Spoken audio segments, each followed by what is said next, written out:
বীর চট্টলা টিভি। আসসালামু আলাইকুম। বীর চট্টলা টিভি থেকে আমন্ত্রণ জানাচ্ছি। আমি তানিশা সুলতানা আফিফা।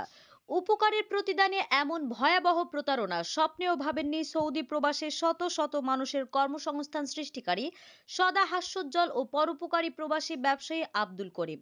দীর্ঘদিন সৌদি আরবে কষ্টসাধ্য জীবন পেরিয়ে গড়ে তুলেছেন নিজের ব্যবসা প্রতিষ্ঠান, যেখানে এখনো কর্মরত বহু বাংলাদেশি।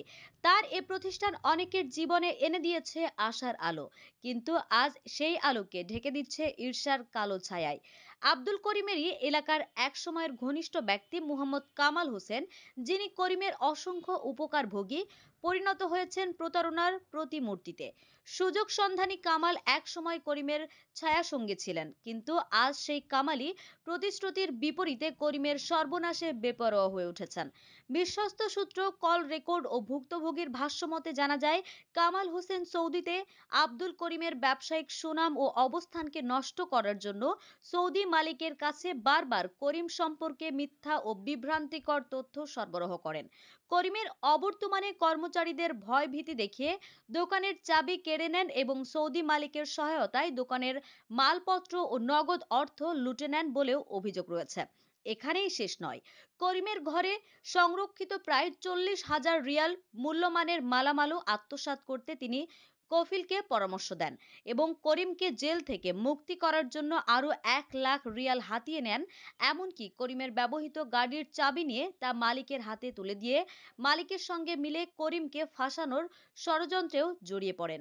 আওয়ামী পদধারী পরিবারের সদস্য মুহাম্মদ কামাল সৌদি কফিলের সাথে যোগসাজশে করিমের প্রায় 4 কোটি টাকা আত্মসাৎ করে বর্তমানে বাংলাদেশে অবস্থান করেছে। আওয়ামী ফ্যাসিবাদী পরিবারের সদস্য এত বড় অপরাধ করার সাহস পায় তার আওয়ামী পরিবারের ক্ষমতার প্রভাবে। তবে এখন সময় এসেছে ন্যায় বিচারের। এদিকে উক্ত ঘটনা নিয়ে এলাকায় চাঞ্চল্য তৈরি হলে মুহাম্মদ কামালের ভাই পলাতক আওয়ামী লীগ নেতা মোহাম্মদ আলাউদ্দিন, মোহাম্মদ জামাল বিভিন্নভাবে করিমকে হুমকি ধামকি ভয়ভীতি দেখিয়ে ঘটনা ধামাচাপা দেওয়ার চেষ্টা করে, যা তাদের আওয়ামী দুঃশাসনের বহিঃপ্রকাশ বলে মনে করেন সচেতন মহল। সবচেয়ে বেদনাদায়ক বিষয় হলো, যাকে একদিন ভরসা করে পাশে রেখেছিলেন করিম, সেই কামালের হাতেই তার জীবন আজ ছারখার হওয়ার পথে। এক সময়ের পরোপকার আর মানব সেবার পরিণত হিসেবে এমন নির্মম প্রতারণা যে কোনো বিবেকবান মানুষকে নাড়া দেবে। প্রশ্ন ওঠে, এ কি উপকারের প্রতিদান? এ কি মানবতার মূল্য? আব্দুল করিম এখন চান সুবিচার।